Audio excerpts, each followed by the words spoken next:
প্রতিদিন সকালবেলায় সমুদ্রের মধ্যে ওর ওই হিসাব নিকাশ হয় প্রতিদিন সকালবেলা জিনদের।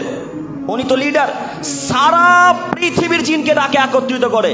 আরবে যে জিন আছে তাদেরকে ডাকে, এই জঙ্গিপুরে যারা আছে তাদেরকে ডাকে, যারা লন্ডনে আছে, আমেরিকাতে, যে কোনো দেশে যত জিন থাকে সব জিনকে আজাজিল ডাকে সমুদ্রের মধ্যে, তাদেরকে নিয়ে মিটিং করে।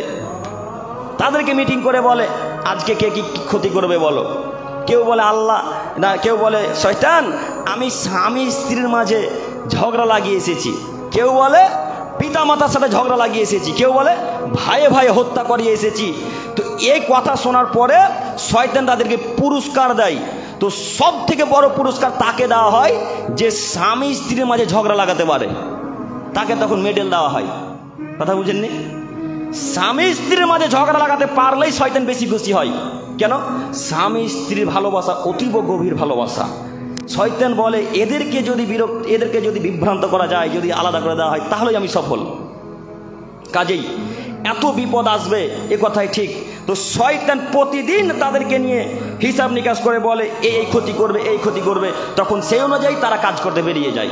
সম্মানিত তিনি ভাই বোন, তো বলছিলাম শয়তান তো বহু দূরের কথা, শয়তানের বাপ যদি চলে আসে, আসরা ফালাক আর নাস যদি পাঠ করেন, শয়তানের বাপের ক্ষমতা নেই আপনার শরীরের ভেতরে প্রবেশ করা। শরীরের ভেতরে জিন প্রবেশ করতে পারে, জানা নেই? সবাই জানে। মহিলাদেরকে বেশি ধরে কেন বলেন তো? সব সময় যে অপবিত্র, সব সময় যে নোংরাতে থাকে ওরা।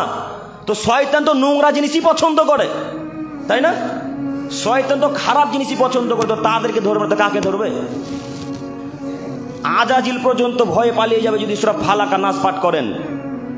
রাস্তাতে যেতে যেতে মানুষ যখন পিছনে হাঁটবে, মনে করছেন যে মানুষ আসছে, কিন্তু মানুষ নয়, আসলে জিন, তখন সূরা ফালাক আর নাস পাঠ করেন, আল্লাহ তাআলা বিপদ থেকে রক্ষা করবেন ইনশাআল্লাহ।